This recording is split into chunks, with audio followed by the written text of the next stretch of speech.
Welcome to Talking Giants, presented by John Boy Media. I'm your host, Bobby Skinner, with my co-host, Justin Pennick. This is going to be a long show. I mean, you see the time when you press play, but this is going to be a long show because, one, it's supposed to be a mailbag voicemail, which usually takes up a full hour. And then the Giants fired Marc Colombo, which we have a ton to. We have to read off like 1 million Patreons. I mean, how you doing, Justin? I mean, let's keep the banter to a minimum. I mean, people are here to hear about the New York Football Giants. Slow day, pretty slow day. When I had to deliver some groceries to my grandmother, I pretty slow day. Had off from work. How are you? You know me, man. When stuff like this happens, my mind like starts spinning at 1,000,000 miles an hour. It's like, all right, let me clip these videos and do this research and put together this YouTube video. Like, you know me, whenever this happens, like when Joe Judge was making his hires and when you were first started working with me, I go at 1,000,000 miles an hour when this type of stuff happens, trying to put out tweets and put out content. It's like I just am like, someone else is. If I don't do it, someone else is going to do it. I thought it was a regular news day. Didn't really think anything special happened. Not really. Stop it. All right. Before we get into this episode, Justin, this episode was brought to you by, and I'm going to have to go quick through this. I'm sorry that we can't spend a lot of time on this. Just Steve. The first one, his name is just Steve. Oh. And we got Giants Roddy Piper. Pipe me down. From Scotland. And we got Joseph Moyo. Joseph. I'm going to call you Joe. Renato Parente. I thought that was your friend, Renato. No. This Renato's from Brazil. He actually gave a 250% donation, which is cool. Wow. Thank you. Clayton Harding, which is about as wide of a name as you can get. Like, oh, what's up, Clayton? Like, all my friends that I ever met at that name were Clayton, were white. This one, I don't think this is his real name. It's Trickle Down Saponomics. Yeah, totally. With it. That's what Skinner Pennick 2020 is for. I don't know what it is, but you got Benjamin Scolatojo. Jack Keating, another white name. Bobby Broadway, who Bobby Broadway probably is. He probably loves the O-line content more than anybody. Like, he tweets at me about, like, hey, what do you think about this offensive line? He loves the O-line content. And he's got a great name. Best name out of anybody on this list. Alliteration. Andy Ogstell. Dan Quigley, which reminds me of Dan Quinn. Mike Wicks of the Firecracker. That's a fun name. That's a very fun name. It's all right. Got Kevin Sezlizak. Connor Burns. Devin Martinez. Blake Martinez is that's actually his younger brother, so it's cool that he's a supporter of the show. Friend of the program. Liam Sheehan. Ben Butler. Ben is from the United Kingdom. Another alliteration. Love that. And then Michael Kleisler. Who are these thugs? Wow. They're goons one week. They're thugs another week. They're getting worse. They're getting worse. There's more of them. Stop them. Stop all these thugs that are subscribing to Patreon.com. Bigsby? No, Chappelle's show was back on. It's on Netflix. Right. Over the weekend, I went and rewatched the whole series. I mean, it's only 2 seasons, but still. But stop these terrible people, and be a part of these terrible people by going to patreon.com/Talking Giants to give $2 a month to support us, plus get some awesome perks like watching us record the shows live as we record them, especially after our wins, which we've been winning lately. You also get some behind the scenes perks, shirts, things. So it's fun. And you support us. Thank you. This is the most patrons that we've had in between episodes. So thank you so much. Thank you for the ratings too. This week has kind of been bananas for us. No more ratings. Do not leave a rating review. We had way too many this week. Too much. It looks suspicious. Really does. But thank you so much, Bobby. Let's get to the slight kind of boring news that happened today. Kreider and Riley Dixon on the COVID list. Let's talk about that first. No, DeAndre Baker. No, we're not. Even, I was planning on talking about DeAndre Baker. We don't have time to talk about Baker. We've said everything we've said on that. Here's my view. You give people second chances. A lot of people like to be woke on Twitter about being woke, but when it comes to push to shove, they're like, get this guy out of here. Anyways, moving on. Don't go woke. Go not broke. I'm trying to think of something that rhymes with it. Now, well, you saying that you're not woke is woke. So let's talk about the main piece of news now. I'm so not woke that I'm woke. This is tripping me Yeah, out, man. yeah. This is freaking me out, man. Anyways, all right, moving on. I'm gonna get myself in trouble with people. All right, the Giants fired Marc Colombo, or Joe Judge fired Marc Colombo. Whoa. More so. So most people know what's going on, but let's give a quick synopsis of what happened. Joe Judge in the offseason, the O-line coach position was between Marc Colombo and Dave DeGuglielmo. The Giants went Marc Colombo, who obviously worked with Jason Garrett in Dallas.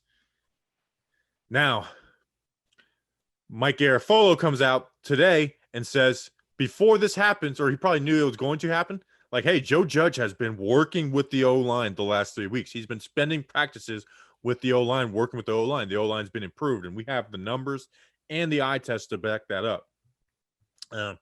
So Joe Judge can't spend the whole season with the O-line coach. He brings in Dave Coach Googe is what they call him. So Coach Googe, he's going to come in, and he's just going to be an assistant. He's going to be a special assistant. Marc Colombo sees the writing on the wall because Marc Colombo was one of two coaches, him and Jason Garrett, who had no connection with Joe Judge. Flips out on him, said some type of word, according to Kim Jones. I think it was jive turkey. Got into a huge argument. Some people said they fought. That's not true, according to everyone who's reliable. But they did have the fight. There's some kind of altercation of words. Yeah. Is that confirmed? Yes, that's confirmed. There's no I forget what the guys. Jason McIntyre said they got into a fist fight, and then so did like two other random people. Anyways, that would be cool. I wouldn't like panic at that. Like, what's going on? Like, they fired him. So Marc Colombo's fired, and Joe Judge has been working with the offensive line for the past 3 games, and that has when we have seen an improvement in this offensive line, in the run game, and with Andrew Thomas. I have a page full of notes, Justin, but let me send it to you. I mean, what are your thoughts on all this? So my overall thoughts is it's a welcome sign that an organization, it sensed a way that they can improve, and they didn't hesitate to do it. Now, obviously, it kind of does suck that we do lose an offensive line coach who had a lot of promise. Marc Colombo is, before this offseason, we were talking Marc Colombo as one of the next Bill Callahans, as being just such a bright mind for offensive line and developing these guys. And you look at the pedigree of how guys in Dallas have developed over the years, and how good of a run game that they've had, and et cetera, and how long their quarterbacks have had to throw the ball. But what an ego. What an ego he had to have for a guy to come in. Dave DeGuglielmo, the proposal is that he would, they would basically be coaching the offensive line together. What an ego you have to have. Colombo's a young coach. He's still not, I feel like he's still not an established. He's not. He's brand new. He's been coaching for 2.5 years. Yeah. Just because you're seen as a guy who's up and coming, and you're seen as a young, bright mind, what an ego you have to have, especially now that it's confirmed that there was some sort of, altercation with words. What an ego you have to have, and DeGuglielmo has a very impressive resume. So it's not like they're bringing in another scrub to help him out. They're bringing in a guy with another impressive resume that has way more experience than Colombo does to help him out, and he flipped out. So good on the Giants. Again, my main thought is good on the Giants organization for sensing that there is a way to improve and jumping on it and not hesitating with it. Yeah, I agree. I know people have like totally fallen in love with Joe Judge, where I've been just kind of checking myself to not, drink, the Kool-Aid quick, but I like Joe Judge a lot more today than I did yesterday because of this. And like you said, and I agree, like I can be a hothead, but that is surprising for Colombo to do that.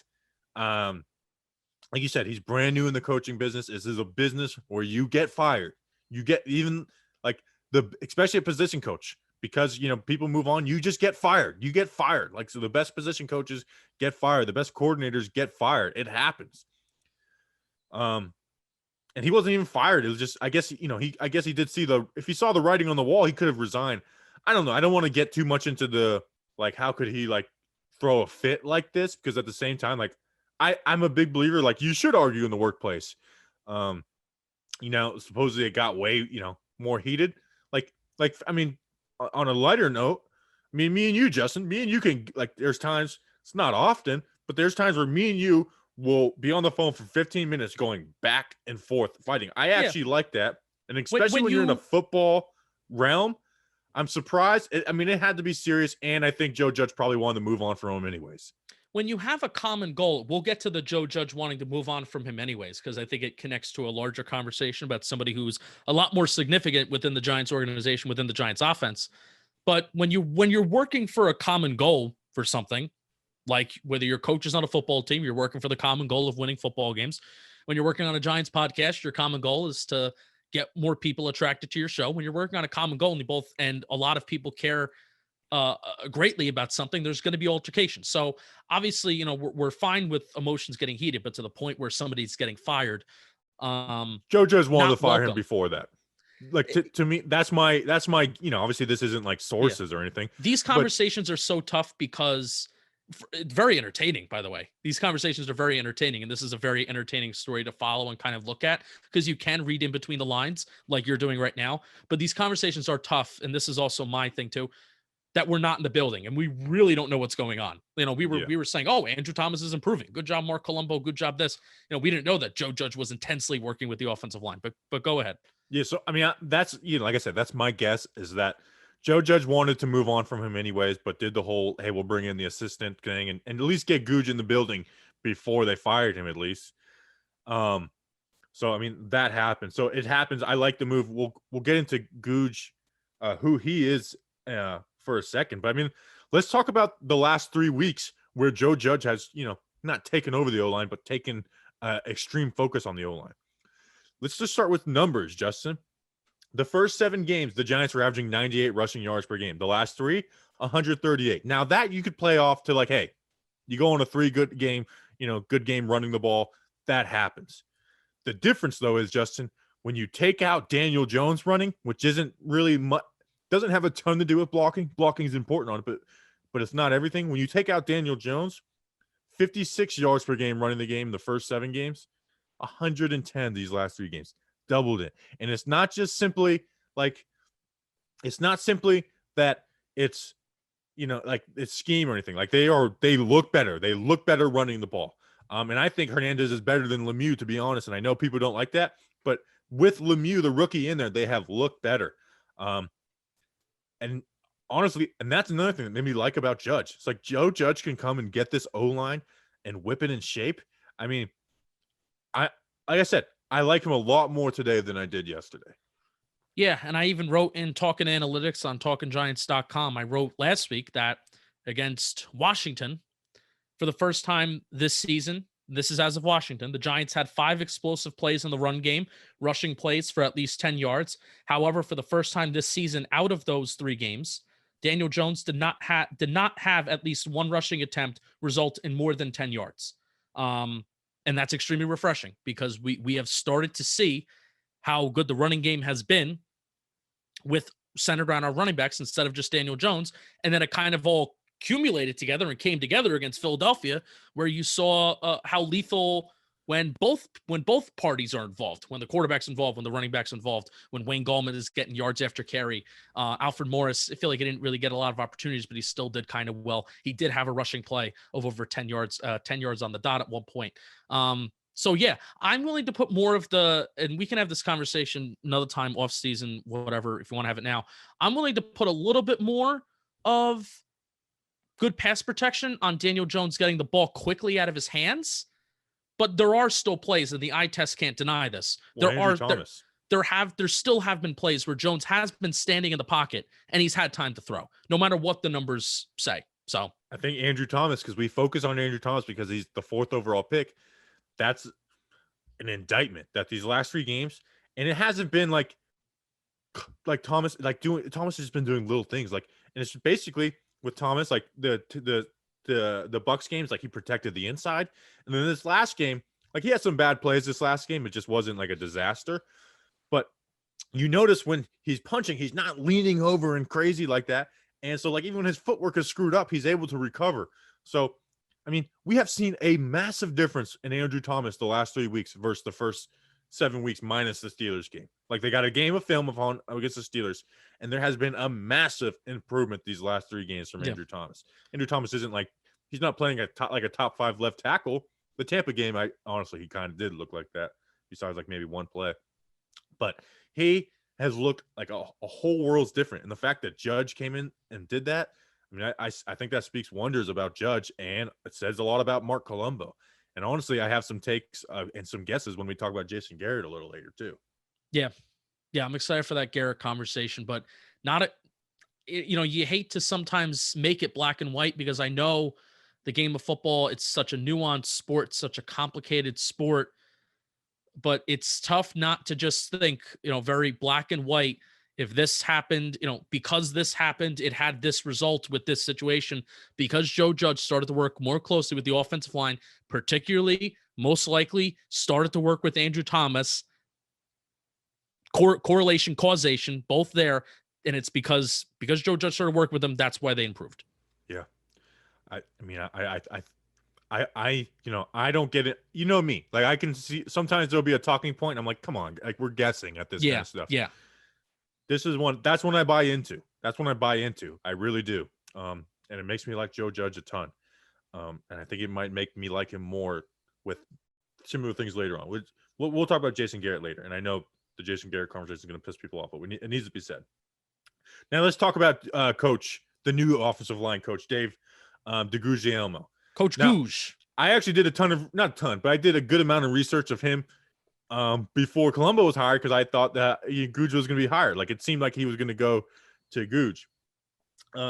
Just going through his resume. He was with the Giants and Pat Flaherty from 2004 to 2008. He was part of that Super Bowl team, that offensive line that we love.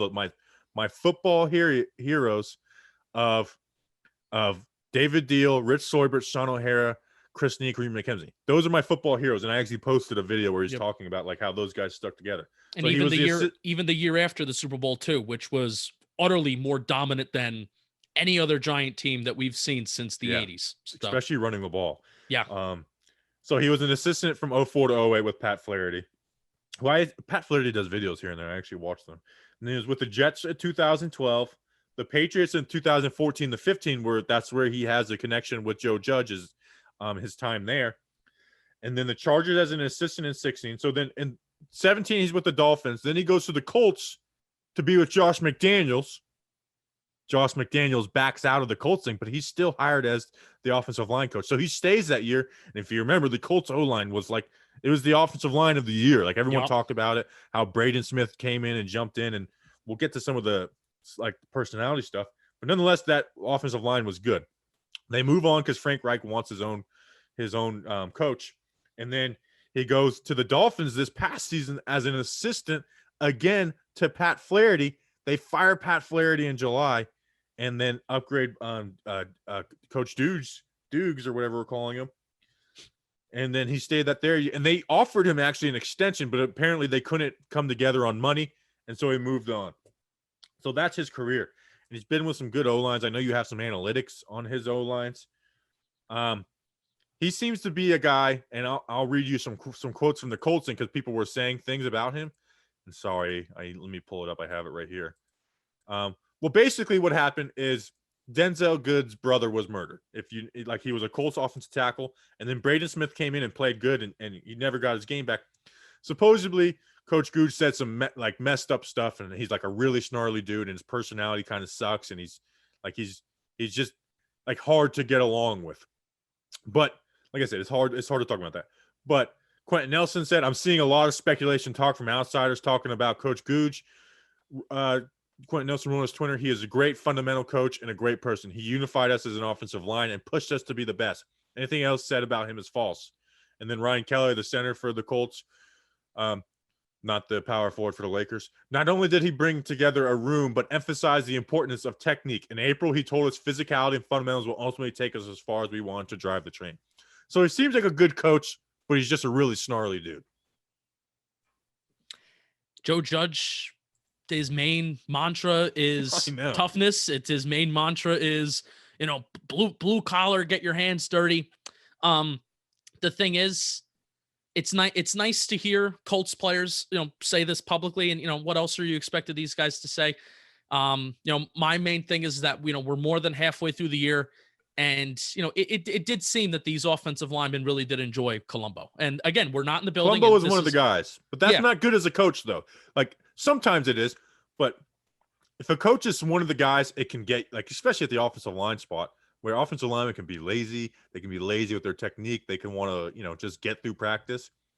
I mean, I guess I'm talking from experience. Like, I've had both. I've had coaches who were like super nice, and I've had coaches where it's like they made practice brutal, but the coaches who made practice brutal were the ones who made me best. Like, I had coaches who they just wanted to talk about what our blocking assignments were, and coaches were like, hey, put your right, when you're going left, torque your right knee in, and then the opposite, and make sure you're doing, like, those coaches get the most out of you, and that seems like what Coach Googe is. And I was watching an interview with him. He kind of says everything that this whole football team is about with Joe Judge and Patrick Graham. Versatility. He talks about cross-training. That's not something we hear. Like, that was something we kind of rolled our eyes at in the offseason, but it's true. And he says something that was interesting, because you think about Nick Gates. He's like, I like to teach every guy on the team to snap a ball. Like, and he's like, well, why would you do that? He's like, well, because you never know. And honestly, we took Nick Gates, and, obviously this was before Googe was in here, who played tackle in college, played guard and tackle in the NFL, and never had snapped the ball besides 1 week of practice versus the Jets, and they moved him to center. And honestly, like, he's not blowing the world away, but we feel confident with him as our center. Certainly probably would have been better than John Halapio last year. And he's definitely better than Halapio. I mean, he moves guys in the run game, and he doesn't screw up. Like, he doesn't miss assignments in the pass game. No. He's always looking for work. There's times where he'll get beat here and there, but he's definitely better than Halapio on Pulley. He's been pulling a little bit too, which has been cool. You've saw there was I think there was a instance this week where the QB school, I watched the QB school YouTube video that he did on Jones, and he was identifying how Nick Gates was pointing out some protections, which is cool to see. You didn't see that a lot from Halapio. So here's also a main thing that I think I didn't say this before, but it's also that just came up on top of my mind. The Giants would not have made this move if it really genuinely wasn't an improvement and an upgrade. Right. If this was a downward move or a sideways move, whatever the case may be, I think as grown men, Joe Judge and Marc Colombo, what was said, as long as there wasn't any fist thrown, right? As grown men, they would have, made up. They would have shook hands, gave a fat little kiss during the Corolla days, and they would have moved on. They would not have made this move for the betterment of the New York Football Giants if it didn't actually substantially make them better.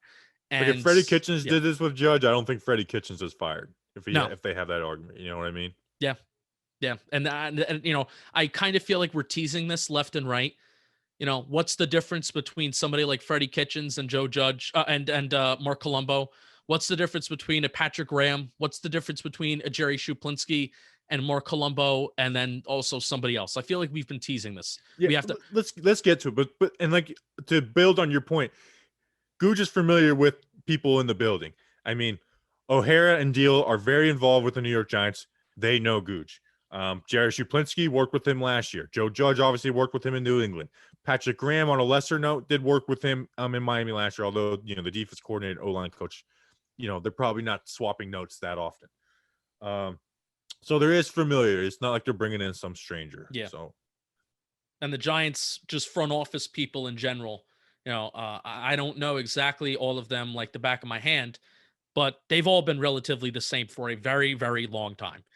Chris Mara, everybody down from him. So they're familiar. They know him. But you still do get the feeling that this is a Joe Judge hire and not a Giants organizational hire, which is nice, which is, what we want to see.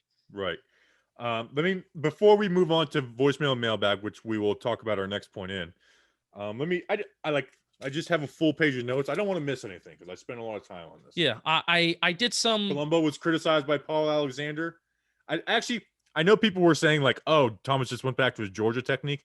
That's actually not what it was. Like, Thomas did have some stuff like he couldn't just play the same way in college. No, the things that we talked about, and you had to be a real, you did have to be a real keen in, tuned in listener to really hear this. But the things that we did talk about that Andrew Thomas did need to work on was inside moves, his punch. He had a punch where you're doing I always had this the stupid metaphor of the high school cymbals. You're clapping the cymbals instead of being efficient and straightforward with your punch on the inside. Inside moves and some of it and a little bit of footwork. And we've seen the little footwork change that was kind of all he needed for right now. Still is working on that punch and still working with allowing the inside move. So those are things that we knew that he had to do. It's just on the NFL level and unfortunately manifested in bad play. Those three things that were going all wrong at the same time. So, okay. So I missed one bullet point. You know how we were joking about Coach Judge telling the coach's room to, hey, turn that down, turn that off, would you? Oh, yes. Was that about Marc Colombo? And like I said from the beginning, his stupid metal music. Was that what that was about? Marc Colombo's gonna have to get the band back together. In the offseason, I was being nice and saying I'm just not a metal music fan. Metal music is stupid. And I know I'm offending listeners, but you know what? If you're metal and you're a listener, you can handle a little criticism. You're metal. You're tough, right? He's gonna have to get the band back together. I mean, that's what's gonna happen. Free Reign 2021 is gonna have a 12-song album, and they will be going out on tour. They're gonna be playing MetLife Stadium. Many people are saying they're gonna be playing at MetLife. They're gonna sell it out. Right. All right. Let's right. All right. They may also wait. Oh, one more thing. They also may be joining in the Super Bowl halftime show with The Weeknd.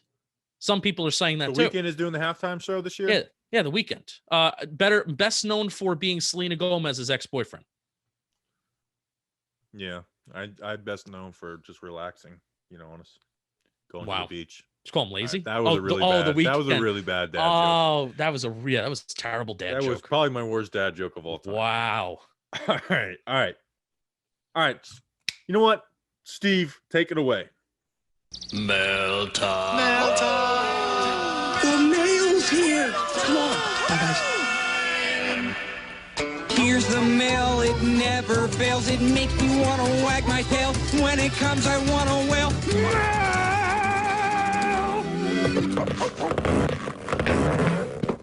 All right. Thanks, Steve from Blues Clues. Justin, let's get into the mail. We have two questions from All Things Giants and Brian Porez, starting off our mailbag.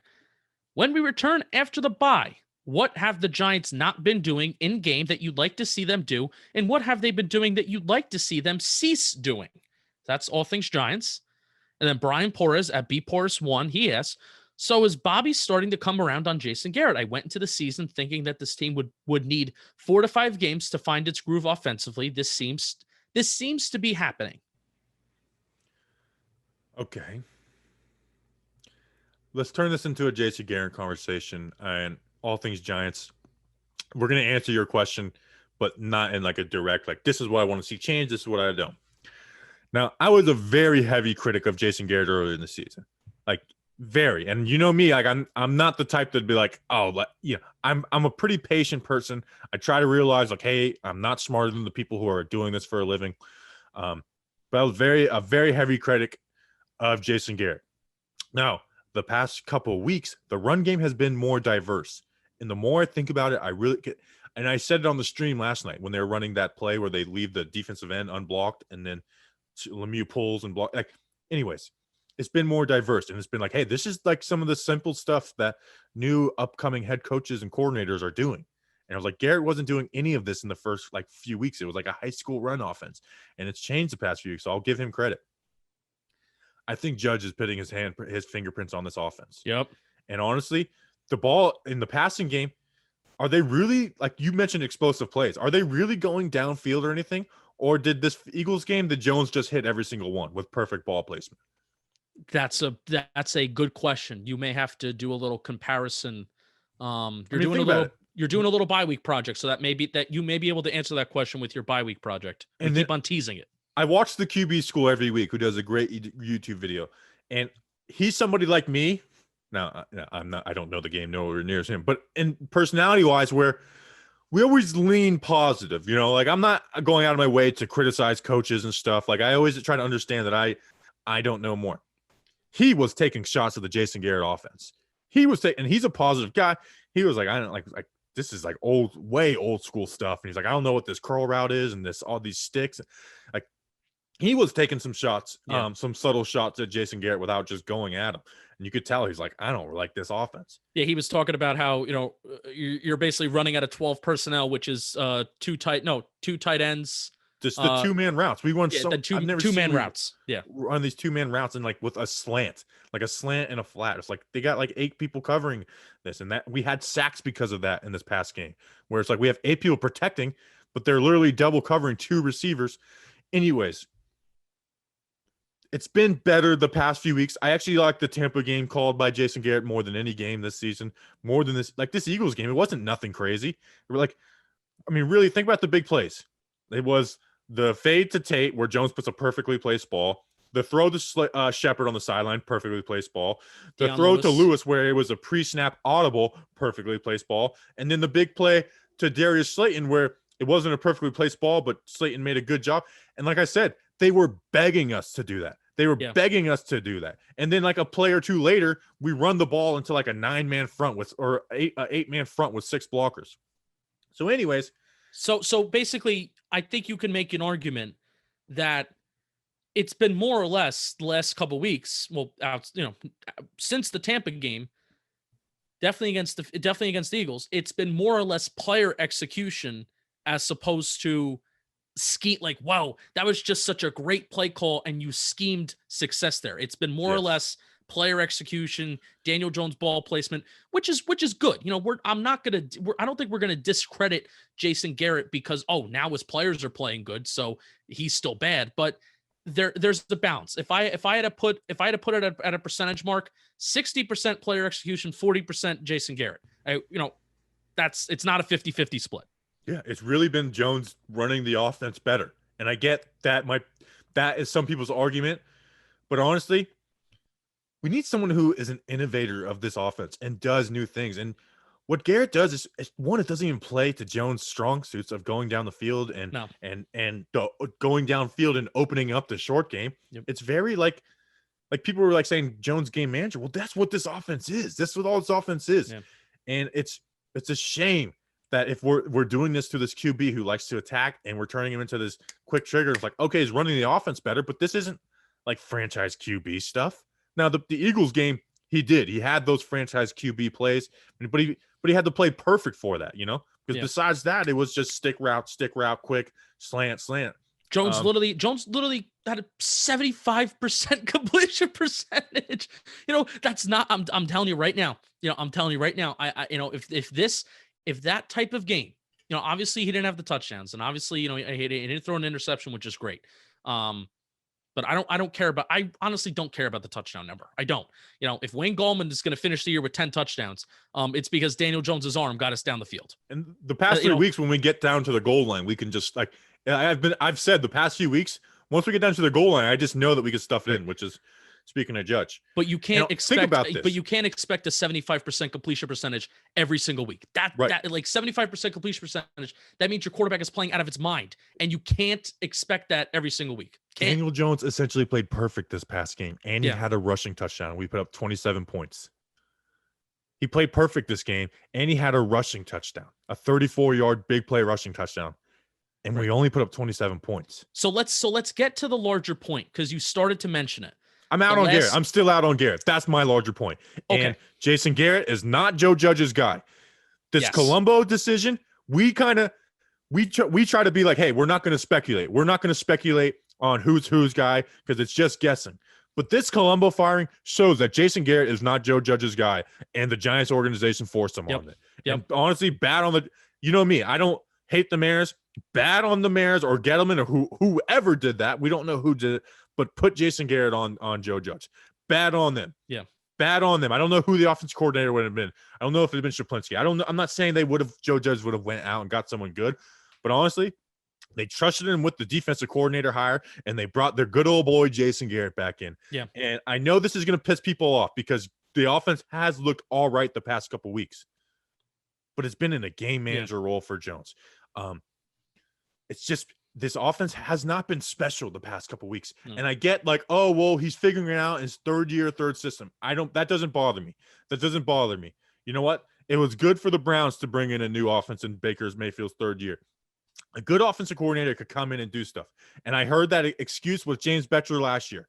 It's like, oh, it's too complicated. You know, they're still learning. Well, guess what? Patrick Graham came in here with no offseason, no preseason, and installed his defense. And it's it's very unique and different. But he did it in a simpler way, and they're outperforming their talent. So right. I know this is going to piss people off, but I just can't hold it in. I'm out on Jason Garrett. And honestly, Joe Judge is going to fire him. Joe Judge will fire him at the end of the year. Unless this offense plays out of its mind at the end of the year, I would be so. If we play the same way throughout the year, there's no way Jason Garrett. I mean, unless every game looks like this past week where Jones looks perfect, I don't know. Maybe I'm going a little too far. Maybe that last 30 seconds was a little too far. I think the last 30 seconds you're going a little too far. But let me say this, because I'm passionate about. I know. This. Let's regroup. It all goes back to that report that Ian Rappaport had, whether it was 2013, 2014. Remember there was a game where we lost against the Jacksonville Jaguars. We didn't score a single point. We didn't score a point? I thought we did score in that game. Maybe we scored 3. It inevitably was a shutout. And it was a bad loss in Jacksonville. And I don't think it was 2015. I think it was 2013, 2014. I could be wrong. It could be 2015 because that's the year that Coughlin was pseudo-retired, pseudo-fired. Well, so it was 24. Let's see. Well, we played the AFC South in 2018. So it was 2014. 2014. Okay, good on me. So if Jason Garrett was fired from the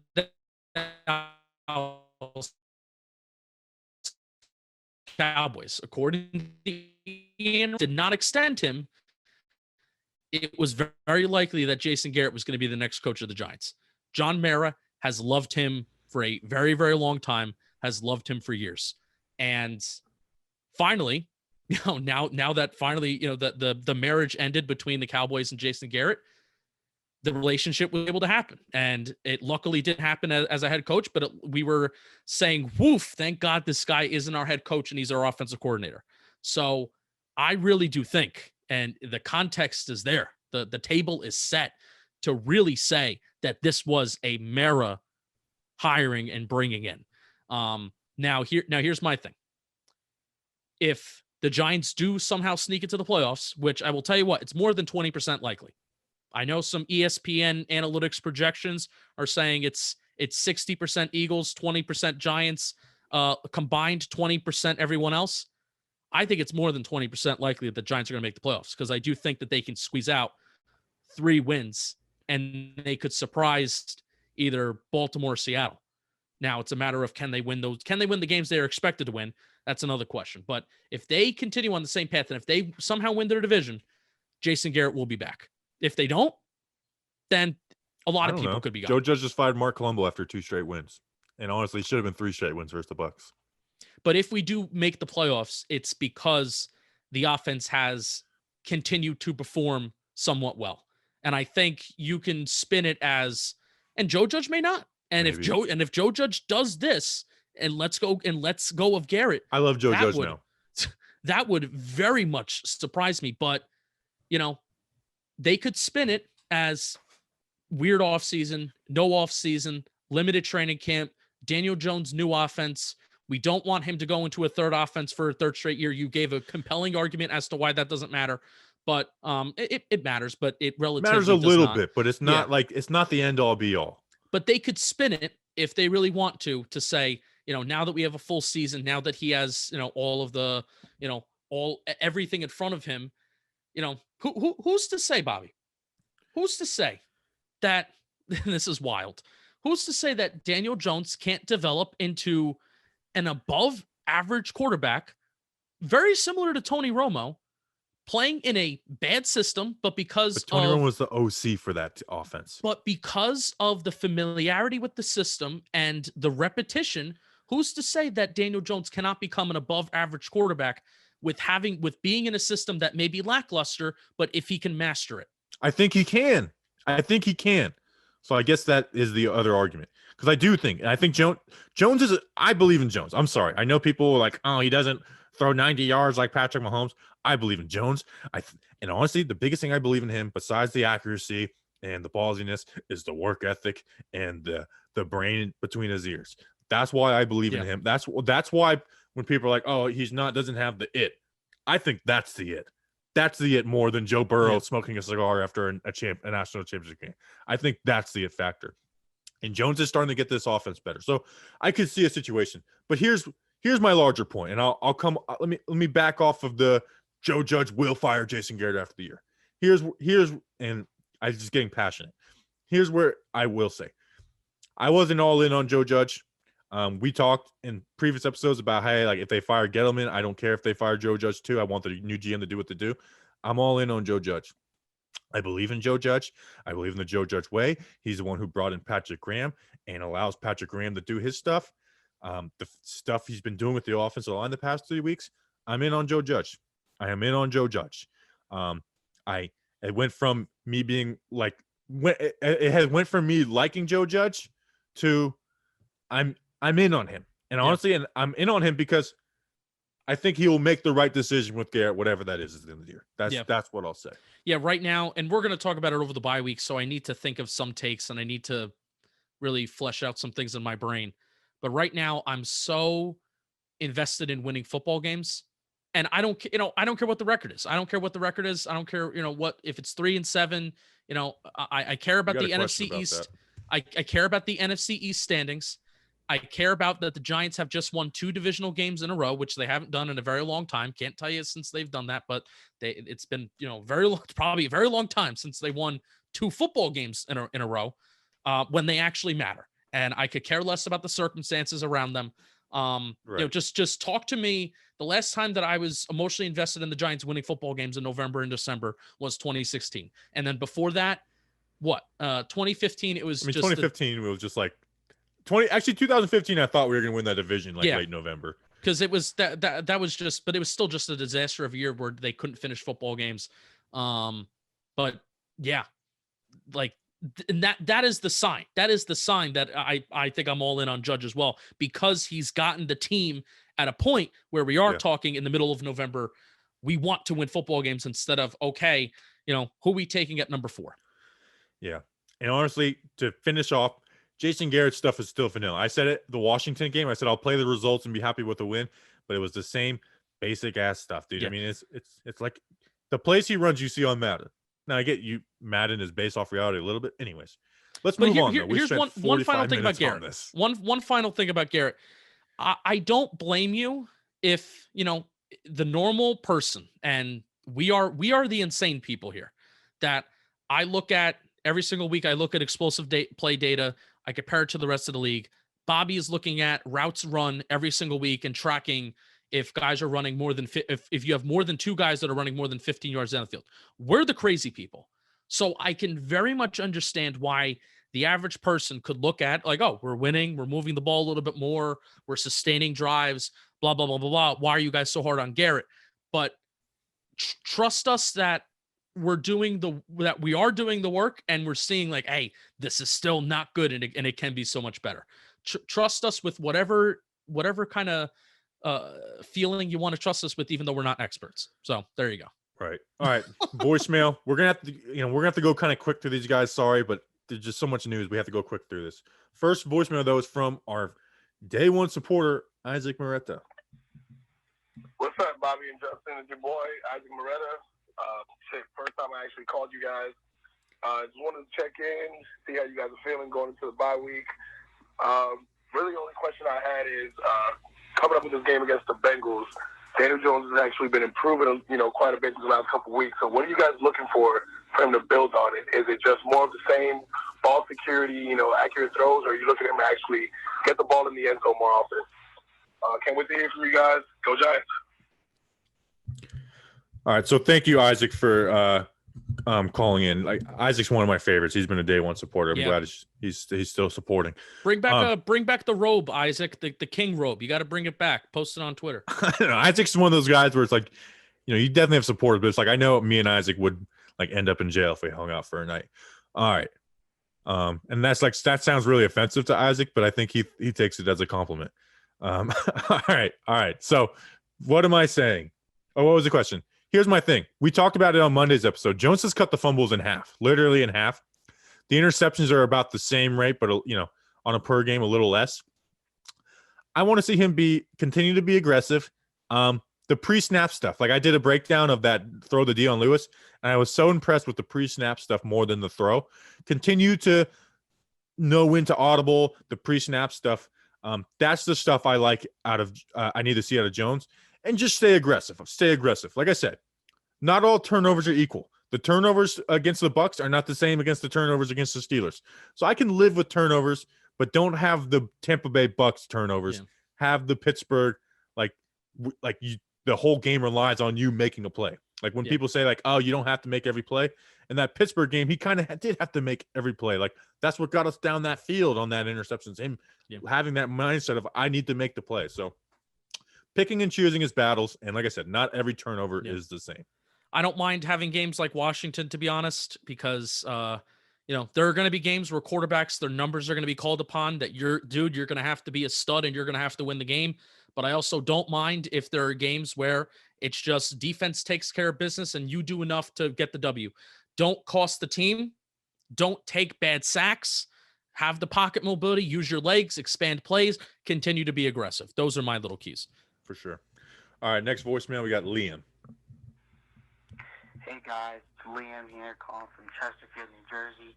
I'm in my house right now. I actually just subscribed on Patreon, so I'll be able to watch the podcast live now. I just want to talk about Andrew Thomas real quick and how far I think he's come the last 3 weeks. A lot of people doubted this guy, thought he was a bust, and I don't know how you could say that after just 6 games, but that's what they were saying. And in the last 3 games, he's played a lot better. I don't know. I just think he has a lot of upside. Look at this dude. He has great footwork. He has a great first punch. He has great balance. And he's also dominant in the run game. Big, athletic, strong. I don't know. I like Andrew Thomas a lot. And I think the biggest thing right now for him is his confidence, right? 3 games in a row, he's played a lot better. That's huge for his confidence. Now I think he's going to go out there a lot more confident. And he hasn't just played better against nobodies. He's played a lot better against 3 good defenses. So that's it. Enjoy your day, guys. All right, thank you, Liam. And I'm sorry, I'm like taking the lead on everything, but I'm an Andrew Thomas guy. Those games where he was bad, it was a mess. Like footwork, punch, everything. Now, the past 3 games have been good, been solid. Like the Eagles game. Like you don't watch the Eagles game and you're like feeling great about Thomas, but it was a good game, especially a team he struggled against so badly in that Thursday night game. And I had this observation is that he's not perfect. Like there was some bad footwork versus the Eagles, but I noticed, and this is nerdy, but when he was punching, he wasn't leaning over. So even like when he would like have bad footwork, because he wasn't like leaning in his punch, he was able to recover on some plays. So, I mean, he's definitely improving. We talked about it a ton in the beginning of the show with the last 3 weeks with Judge, but he's definitely improving. He's still a beast and dominant in the run game. And so yeah, I feel good about it. And like Liam said, the confidence for these last 3 games has to do wonders for him. We said it when he was coming out of college at Georgia. He may not always look the best and look the prettiest, but he faced the toughest competition and he had the best production. In these last few weeks, you can make an argument he hasn't faced as tough as competition as he did during the beginning of the season. I mean, Chase Young, JPP versus Khalil Mack, Bud Dupree, and all those guys. In comparison, it was not as bad competition-wise. But we said it in Georgia. Didn't always look pretty, but he always got the job done. Next mailbag question is from Mr. Brownstone. Domino's, Pizza Hut, Papa John's, or the Mecca of Mayhem, Little Caesars? Question mark. Now, I feel like I'm like legally required to say Little Caesars because of that whole thing. I like Pizza Hut out of those. What about you? Yeah, I'm a Pizza Hut guy. The cheese stuffed crust. Nothing could beat it. I have a question. Is Joe Judge listening to the Talking Giants podcast? You know what? There was a soundbite that Mr. Brownstone tagged us in today. Go get a Little Caesars Pizza Bowl thing, and go back home for Christmas and stuff. But go get a Little Caesars Pizza Bowl thing, and go back home for Christmas. There's no way he mentions Little Caesars just randomly. He's a listener to the podcast. That's the only logical reasoning you can have with that. There's been Little Caesars that have been near me in New Jersey. Now, it's also not fair. It's very tough to have a chain pizza place in New Jersey just because of how much good pizza there is, local pizzerias that there is in New Jersey. But every time a Little Caesars has opened up in New Jersey, it's shut down almost immediately. Like the day after, it shuts down because they get no business. So it's very odd for Joe Judge to mention Little Caesars. Like, out of all the pizza chains, Domino's, Can I tell another Little Caesars story? No, we have no time. Come on, we need to save it. This is a good one, though. We need to save it. This is it's a real quick Little Caesars. All right, you have 30 seconds. So when I was 16 and got my license and my brother was 13, every day on the way home from school, we would go past the Little Caesars, and there's a guy holding the sign that said $5 hot and ready. And we were mean. I'm not encouraging this and saying this was good. But every day we'd drive by and yell, "Your mom's $5 hot and ready. Your mom's $5 hot." And good your mama joke. In today's climate, I wouldn't do that because I would just be like, I'm gonna turn this guy into a shooter. There's don't jeez. Whoa. I mean, I hate bullying. I think as I've grown up, I think bullying is one of the worst things in the world. Like, I can't stand bullies. In real life, on the football field, I love bullies. Is that not a little hypocritical coming from you? What do you mean?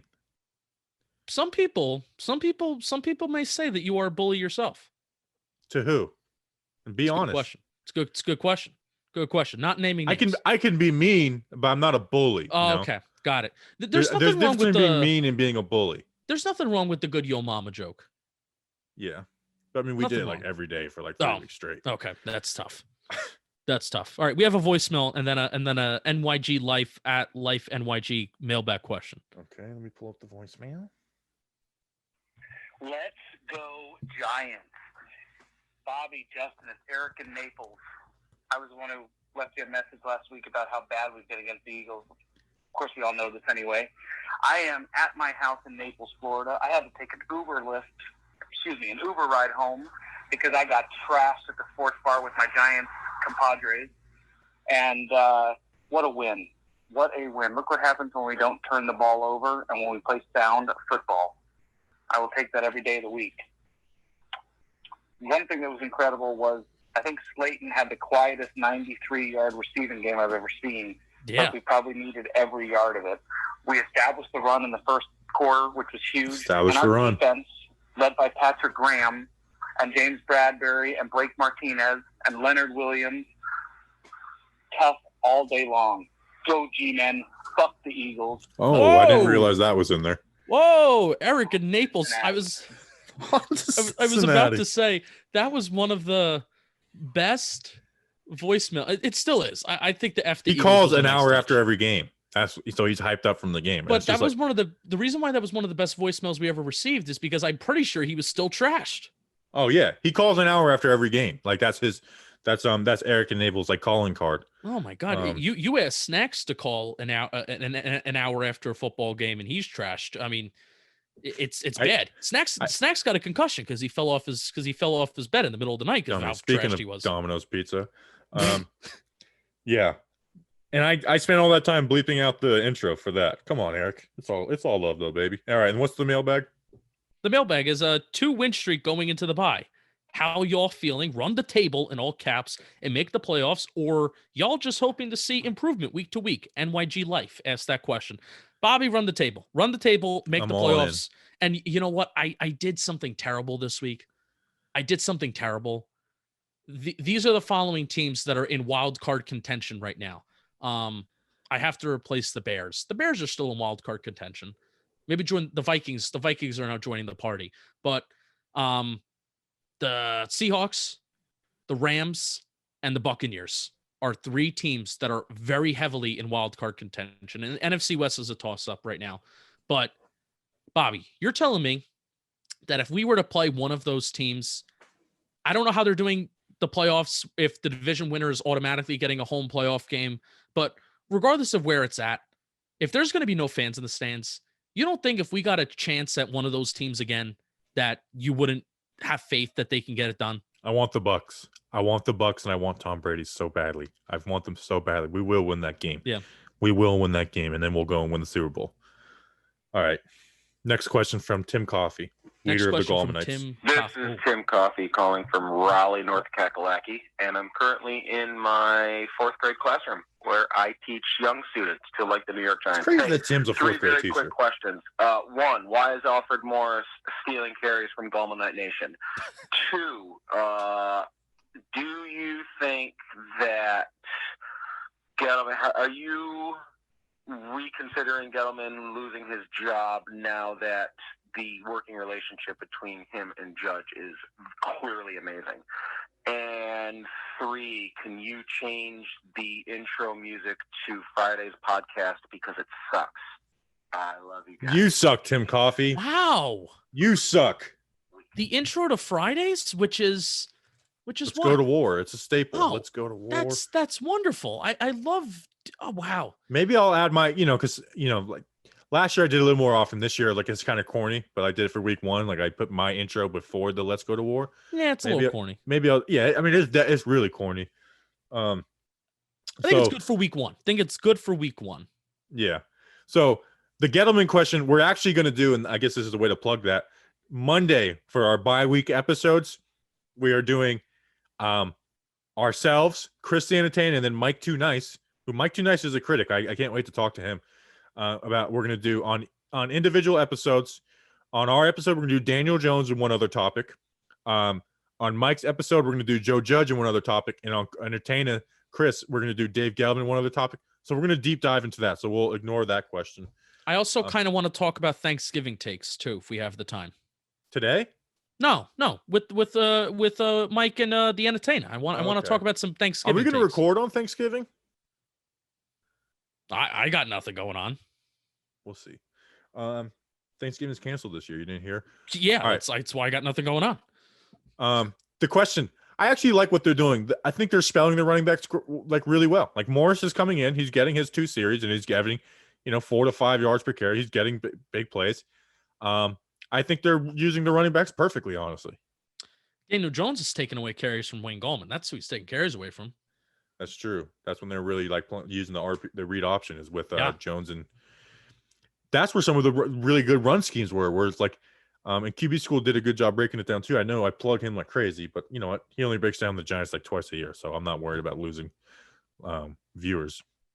So, yeah, I think they're using the running back well. It's strange how they've been using Alfred Morris mainly out of the shotgun. Like you would think it's like a reversal of roles where. Alfred, I guess maybe Alfred Morris is seeing less 8-man boxes because Wayne Gallman actually is seeing 8-man boxes at almost the 30% rate of his carries, which is kind of bananas, but he's been really efficient and he's not spending a lot of time behind the line of scrimmage. I'm writing and talking analytics this week. I'm all in Wayne Gallman. I have a bunch of metrics, bunch of stats, bunch of things I'm going to bring up. I'm all in. I looked at more numbers. So we got some comments of people being like, Bobby, how can you not like Wayne Gallman? It's like, we're having fun with the Gallman. I'm going to try to convince you. You're going to read talking analytics this week. And I think I'm going to try to flip. I think after the Cincinnati game, there's a good chance I'll end up being a Gallman. We'll see. All right. What's next? Mailbag question. Tauzino at Red Yeti 9. What are you guys most happy about over the past week? Giants signing a Broth native Graham Gano to an extension, or Scotland qualifying for our first major tournament since the 98 World Cup in France? Wild question. I'm excited to see Scotland in the Euro Cup. That'll be interesting. Yes. I always love seeing the new teams in the Euro Cup. I get into the cups for soccer, like the Copa de America and Euro Cup I watch, and then the World Cup. Besides that, I just don't get into it too much. I'm rooting for our Scottish fan base because we seem like we have a decent amount of listeners from there. That's what we're gonna do. The next World Cup, obviously, we'll be rooting for America. We'll have our international listeners like lobby for our fandom. Yes, and we'll. You guys, next World Cup, you guys need to start doing it now. Getting in our mentions. Spain probably is leading the way right now. I'll just be honest. But Brazil with Renato, we got Scotland, we got so Gazman. Start lobbying now. And we will pit the entire Talking Giants force behind them, especially if America doesn't qualify, like they didn't last time. Which America should just have an automatic bid, anyways. So, it is what it is. All right. Graham Gano got COVID though. He mentioned that. No, he did get the Corolla, unfortunately. Got an extension and then got COVID. Hey, you know what? Wouldn't blame him if he wanted to go out and have a good time. You know, How dare you? Wouldn't blame him. Got a lot of money. Yeah. It 3 was a good years, day. 14 mil, 9.5 guaranteed. I'm through 2023. When you look at the 9.5 guaranteed, I would assume that the first 2 years are guaranteed and the third year is not. I mean, that's the way, if you look at it, that's what makes sense. Is first 2 years guaranteed, third year not. Yes. Next mailbag. Paul Nunez. Uh-oh, you're going to get in trouble when you finish this question. Do you think Crowder can fill the middle linebacker 2 spot for the future? I'm tired of hearing Micah Parsons stuff. By the way, my name is pronounced Nunez, not New. I didn't say Nunez. I said Nunez. But you said Nunez. Nunez. I'm a have to go Little Caesars on you. I'm sorry, Paul Nunez. I'm very sorry. It's funny how that timing worked out. Do you think Crowder could still fill the middle linebacker 2 spot for the future? He's tired of Micah Parsons. I agree. I don't think drafting Micah Parsons would be smart when you have Blake Martinez there. And the inside linebacker 2 spot, I feel like it's a good spot to just put an athlete who's, aggressive like Tate Crowder. So I think Tate Crowder could be it. Although Tate Crowder's not good enough for me to shy away from my guy Chaz Surratt in the second or third round of the draft if he's there. Ooh, I'd be down for that. But yeah, I'm excited to see what Tate Crowder is back. I will say, as somebody who loved Tate Crowder, that Washington game, his open field angles were brutal. I was like, oh my, okay, this is maybe why you fell a little bit. Those open field angles were brutal. But he's raw. That's exactly. He's a former he was a running back in the start college, so that's stuff you can work on. What you can't work on is being fast and aggressive and having good instincts. And you're also just a big fan. You're also just a big fan of guys who convert and change positions, especially to linebacker. Yeah. All right, we have a voicemail. Do we? Oh, here we go. Hey guys, it's Victor from Reading, PA. So first of all, huge win against the Eagles. I live in Southeast PA, so nothing but Eagles fans around me. Finally, good to get one against them. So my question for you guys is, do you think that this game against the Eagles, this win, first time winning in 4 years, turns the Giants franchise around? I think that they have potential and they're moving in the right direction. If we get a big win against the Bengals, putting 3 wins in a row, that's huge. Thanks, guys. Yeah, I know we paired this with the mailbag, but we'll answer separate. I don't think one win turns your franchise around, but I think Joe Judge is turning the franchise around. So that'll be my take on that. Yes, I 100% agree. We will beat Cincinnati, and we will either beat Seattle or Baltimore. I don't think we're beating Seattle or Baltimore. I think we're beating Arizona.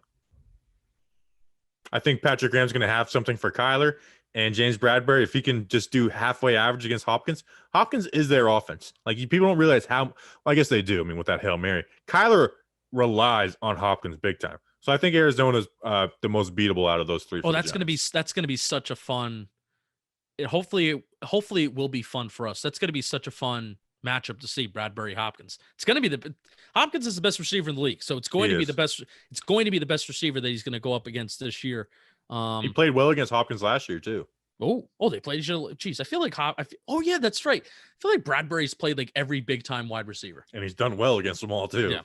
All right, so that's good. So KG asks us this. He asks kind of 2 questions here in 2 different tweets. Where was this O-line performance when Saquon was still around? Can only imagine some of the runs he would have had these past 2 weeks. Sad face. He put the sad face. Also, how extra devastating is that Ingram Philly drop? Now that we're a half game out, we'd be in the driver's seat for the NFC East with that catch. Another sad face. That's why I also have confidence, heading forward. It's that we were all these kind of freak things. The Evan Ingram drop was was the freakiest thing that resulted in a loss. I think about this that year. so much. I think about how much life would be different if Effingham doesn't drop that pass. But I think the fact that we just played Tampa Bay so well, that was, you could go back to that reaction pod and, Bobby was pretty negative because, we were holding Jones accountable as he should. But overall, I just got the feeling from the Tampa game that you don't play a team like this well and not actually improve instead of just, playing somewhat well, but still losing the game at the end. They played them very, very, very well. So that's what really kind of got me to turn around. We have one more mailbag question. This is going to be coming from Daniel King, the king of the Daniels. Dumb Danny. If you had to bet who wins in a fight, are you betting on Colombo or Judge? This is a great question because Colombo has the heavy metal background, and I genuinely think that heavy metal people are insane, like absolutely insane people. Colombo has tried to fight Brandon Jacobs, but Joe Judge also has boxing experience. I know we're actually, you know what? Joe Judge will whip his ass. How about that? Joe Judge. It's like Tyson. I'm all in on Joe Judge. It's Joe Judge. It's like Tyson, even because Colombo's 6'8", but Judge is going to use the lack of size to his advantage. Get inside, hit, hit low, and that's how he's going to win. Spot to hit right under the jaw. Yeah, and you can't do that when you're 6'8". The body as a Mickey, Rocky's trainer, just in case you didn't know him. The body, break his ribs. So I'm going Joe Judge. How about that? And he's from Philly, so he's like scummy. Oh yeah, and scrappy. So I'm going Joe Judge. Rocky 5, just fight in the street. So is that the episode? That's it. We're done. All right. So we did decent timing. I know I'm going to get a ton of tweets about how Jason Garrett is turning around. I guess I will take that on the chin. I'll take that on the chin like a Joe Judge punched the Marc Colombo. This has never been, there's a little preview to maybe how I'm going to preface our Mike and the Entertainer episode. I usually hate having to take wait and see because you know me, like, I think that's boring. I think as a content creator, and if we just had an episode where Bobby and I were just saying, oh, you just have to wait and see. You just have to wait and see. We're going to do that. This podcast wouldn't be an hour and 10 minutes long today. It wouldn't. So that's not how we try to preface our takes. We try to be critical when it's necessary, then, praise when it's necessary as well. We try to be fans and passionate, but there has never been more of a, we have to wait and see time in Giants land in a very long time, because we're waiting to see about Jones. We're waiting to see what other crazy things Judge and Graham and whoever could come up with. We're waiting to see about Garrett, if we can continue to be aggressive. And then therefore all of, the umbrella over all of it, or who's holding the umbrella technically, is Dave Gettleman, which is there's so much, like, there's so many things riding on these final 6 games. It's nuts. I love it. I love important football, and I love the NBA draft. So we're 5 minutes away. So let's end the episode. Appreciate you guys. I know this is an important episode. This was supposed to be like a laid back bi-week voicemail. And this is a very important episode, and I give a lot of credit to Joe Judge for making this decision. Colombo obviously made it a little easier on him by acting like he's high on cocaine. But anyways, appreciate it. We'll see you guys on Monday. 3 different episodes from us, Entertainer, and Mike. Those will only be on YouTube for those 2, but obviously you'll have us in the podcast app. So appreciate you guys. Enjoy your weekend. Enjoy some football. And let's go Big Blue.